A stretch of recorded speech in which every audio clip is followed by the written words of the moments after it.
I believe my husband, 24 male, and his stepsister, 23F, are having an affair. My head is spinning and I don't know what to do. My husband's parents got divorced when he was 15 and his dad remarried when he was 17. His stepmom has one daughter, let's call her Jess, who was 16 at the time of the marriage.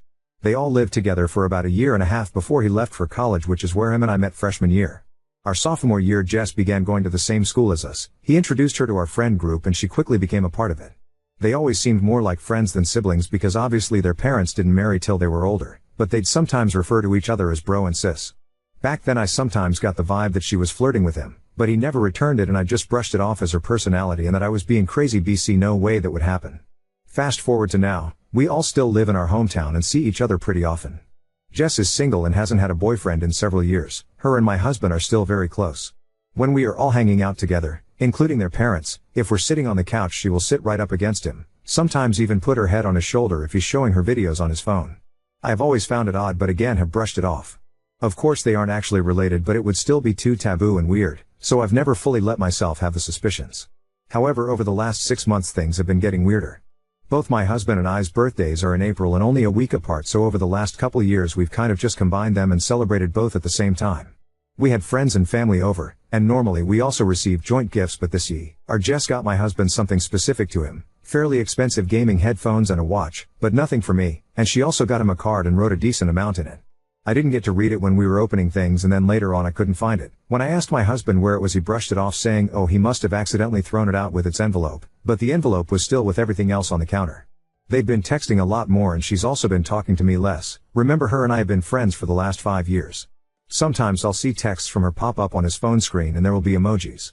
This will be while he's holding it and he'll unlock it pretty fast, so I've never really been able to see what they say. If I ask her to meet up or hang out with just me, she's always busy. But if it's her coming over our home to see the both of us, she never says no. He also has been going to see her more often, which is kind of a complicated detail. BC, she still lives at home with her mom and his dad, so he just tells me he's going to hang out with his dad for a bit, but I have a feeling it's for her. Him and I have also been less intimate lately. Neither of us have ever had super high sex drives, but we have always averaged at least twice a week, and now it's about 2 to 3 times a month. What's pushed me over the edge is when we all got together this past July 4th. We were at my Phil's house for a big cookout/pool party. While in the pool she kept hanging on him from behind. Picture him giving her a piggyback ride in the water, splashing him, being overly playful, etc. I kept thinking in my head I was crazy because maybe after all these years they really do have a sibling-like dynamic and she's just messing around. But I also caught her staring at me when my husband and I were being close and she looked angry. Now, cut to the worst of it all. We all were done in the pool and went inside to change. I was with my husband in his room and right in the middle of us changing she came in without knocking, randomly asking if she could borrow my hairbrush. My husband didn't have any clothes on. I was horrified and said something like you need to knock first. She seemed unfazed and lazily covered her eyes saying oh whatever, he's basically like my brother. My husband seemed kind of embarrassed but also not as much as you'd expect. She left like it was nothing. Since then she has barely spoken to me at all and I am absolutely spiraling at the thought of this. Am I being crazy? I haven't said anything to him yet about this because I'm so scared to be wrong and then I'm just accusing him of sleeping with his stepsister. I need others to tell me if they agree with what I've been seeing or not. Small update, thank you to everyone who has responded. When I made this post I was hoping for validation of my worries but also scared of that at the same time. I'm trying to keep it together and act normal around him the best I can. Tomorrow he's going over his dad's, so he says, so I plan to show up there and see what's going on. Another slight update because I know you guys are invested. An update but not really. Yes, I did go to his dad's house Saturday. A lot has happened since then and I haven't been on my phone much. When I get time later tonight I will post a full update of what's gone on. I will most likely make a new post about it because it's been hard keeping up with the comments on this one. Bear with me as I get my head sorted out. I'm worried to do it this way because if their texts are totally innocent / I find nothing, I'll have to tell him why I wanted to see it and I'll seem nuts. He's got an iPhone and a MacBook where his texts are synced up, so I might try to get a hold of his MacBook and read them on my own first. He uses his laptop for work mostly though and has a password on it, so I'll have to come up with some excuse about needing to borrow it. This is WH. And I haven't been sure of because I have siblings but 2 sisters, no brothers. Also with step-siblings I have no idea if it's a different dynamic, especially since they didn't live together for very long since they were older. I definitely think I need to actually dig into this to see if I can find legitimate evidence, but I'm honestly scared. Update 1. To say that our family has totally imploded since I last posted would be an understatement. So much has happened that I never expected or was prepared for, so I apologize that I kind of ghosted all of you, but this has been really hard. Just an FYI, I'll be mentioning text messages a fair amount and it'll be paraphrasing. Leaving off from my last update, I did go to his dad's house that weekend that my husband told me he was going to see him. When I got there, only my husband's car was in the driveway. I wasn't sure what to do, if I should try calling his dad, calling my husband or what. I decided to just go in because I didn't want to play games. I walk in and hear his and Jess' voices coming from the kitchen and it sounded like they were yelling. Even now I couldn't tell you what they were saying. I was so full of adrenaline as I approached them it was like I was watching them on mute or something and not actually hearing what was happening. He spotted me and looked like a deer in the headlights, and all I could muster up was to say, "What's going on?" I stared at them for a couple seconds and then my fight or flight kicked in. I'm very non-confrontational, so my instinct was to turn around and run. He chased after me and pulled me into a guest room to talk. Again I asked what was going on, that he's been acting so weird and so has Jess, and point blank asked if he was cheating on me. He seemed shocked at the question but then out of nowhere started bawling his eyes out. I've never seen my husband cry before. He said that no, he's not cheating but has something to tell me but couldn't do it there and needed to leave/F, or us to go back to our house.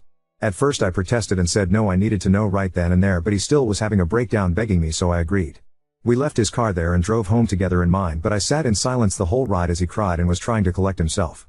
When we got home we sat in the living room and I once again asked him what the fuck was happening and my patience had run thin.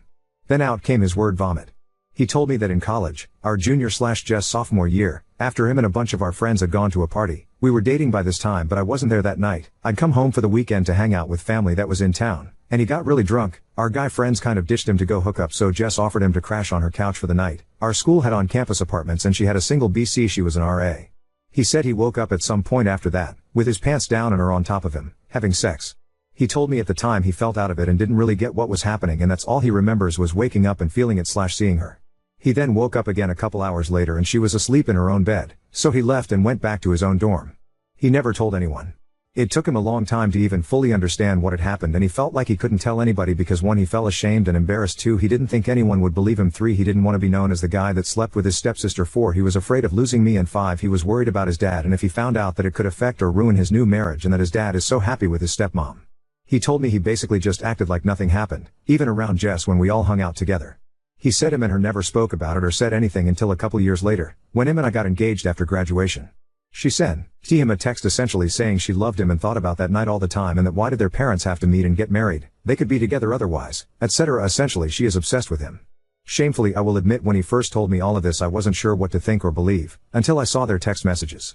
I questioned him saying if this was the case why are they always talking, why wouldn't he distance himself now that we're married and out of school? He told me it started up again with her, about 6 months ago like I said on my original post, when him and I told our families that we decided we wanted to try for a baby. He had a screenshot of the text she sent him the next day ranting about how he shouldn't do this. Marriages aren't permanent until a baby comes into the mix. There's still a chance for them to be honest with their family and for him to leave me. She still loves him after all this time, etc. He replied saying he loved me and wanted to start a family with me and that he didn't love her in that way, and he never wanted her to bring this up to him ever again. That's when her demeanor changed and she said if he didn't love her, why did he f/ck her and what would their family think, essentially blackmailing him. I read through as many of their texts as I could handle and it was always her saying things like she was thinking about him, she wants to see him, she'd even send texts while we were all together telling him he looks good in that outfit. Sometimes he wouldn't reply and others he'd be trying to have a normal convo/steer it in a different direction, and sometimes just telling her to stop it. The days he's told me he's going to hang out with his dad, it's her begging him to go over there so she can see him or she will tell her mom everything. So he'd agree to go but he swears nothing has ever happened, that one of their parents would be there a majority of the time and it would just be all of them on the patio or in the living room. That day, he went there to tell her he was sick of it and couldn't do it anymore, she could tell people whatever she wants but he was done, and that's why they were yelling. I sat there taking it all in and honestly was speechless as I did not expect any of this. I asked him about our sudden lack of intimacy, essentially only during my fertile window since we're trying for a baby but never any other time, and he said all of this being brought up for him mentally has made him shut down about sex. He was only doing it for me I want a baby. That it's taken him so long to realize/come to terms with the fact that she assaulted him. And how this harassment. I cried. I felt betrayed by her and then a heavy, deep empathy for him. I just hugged him and cried and he cried too.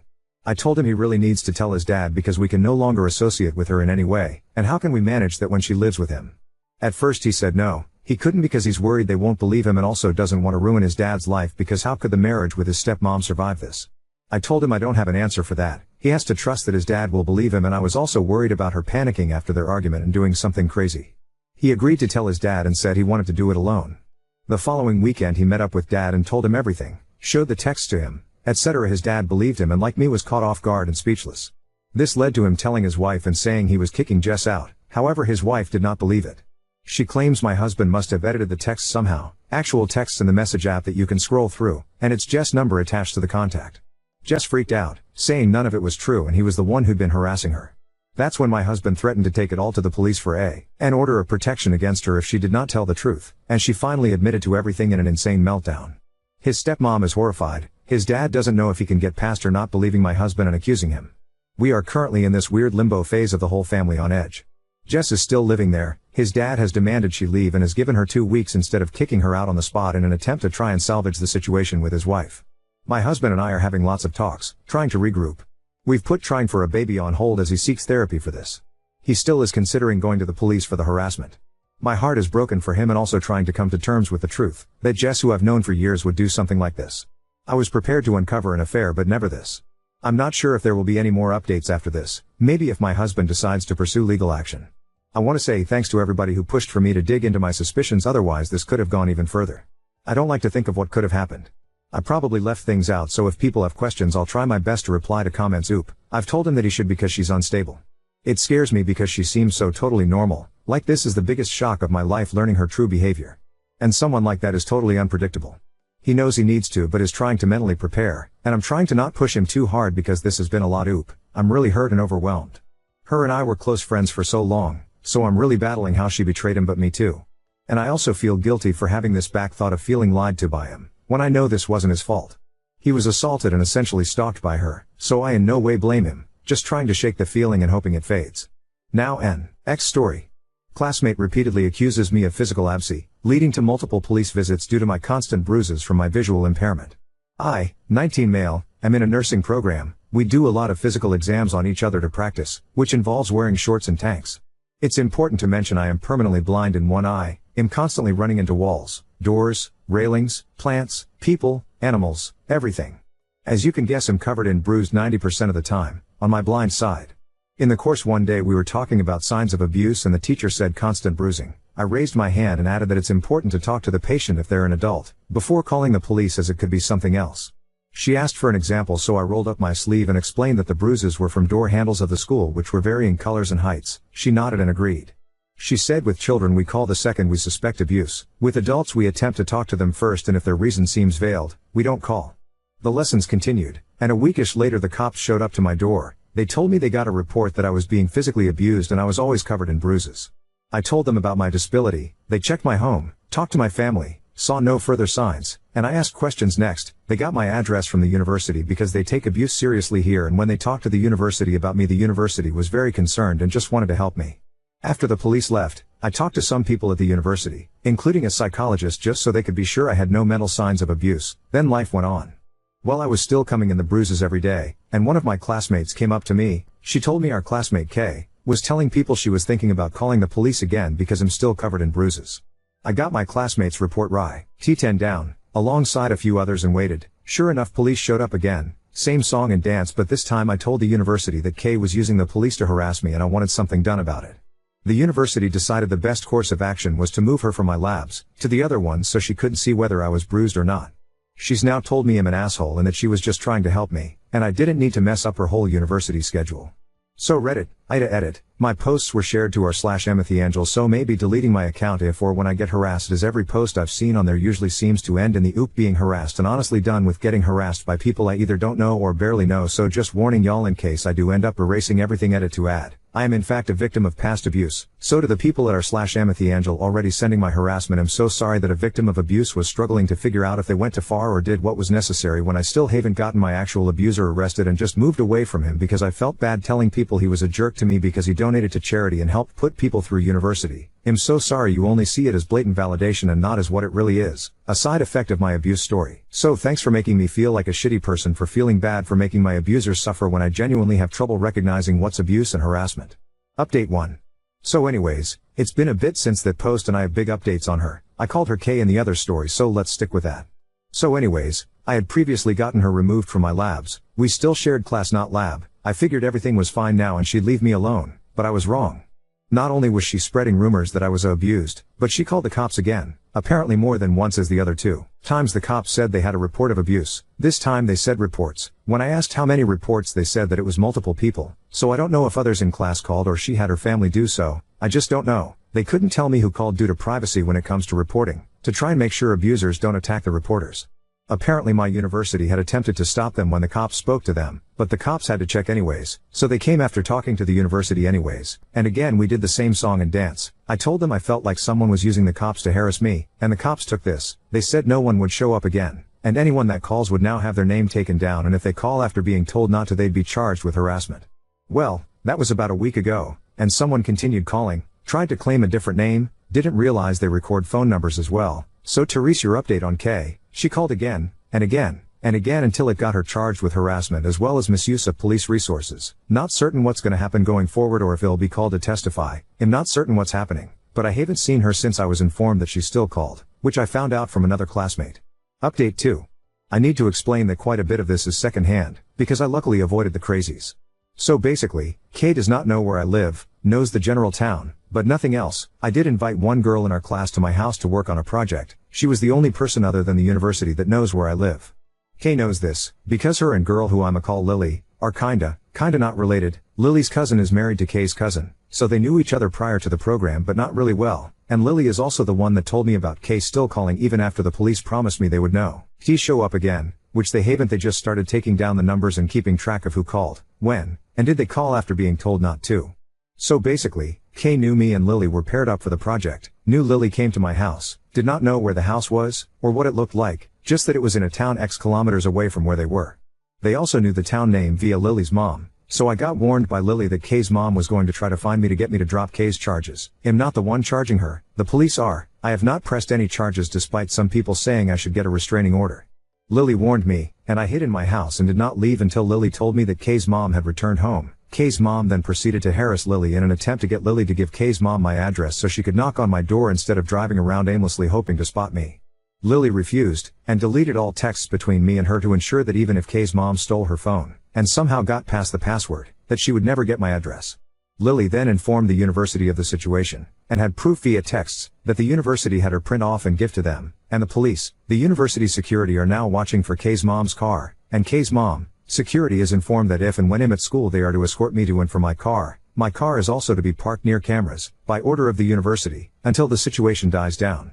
Luckily I'm at clinicals and not anywhere near the university. Kay was kicked out before clinicals so has no idea which clinics the students are at, or which I'm at. Had she stayed in longer she'd have a literal list posted to the class page, about where I'm at, and where in the building I'm at. Kay's family apparently was informed by the police that any attempts to contact me would be harassment, so says Lily, can't guarantee, but yeah. I kinda don't know how to feel. The next time I have to go to the uni is for exams in like 3 weeks, so hopefully Kay's family doesn't hold on to this that long. Until then I'm safe in a building filled with security, locked doors, and places to run. The placement was also informed about this situation and with pictures from Lily, who's at a different placement, are watching for Kay's family, and has banned them from the premise in advance.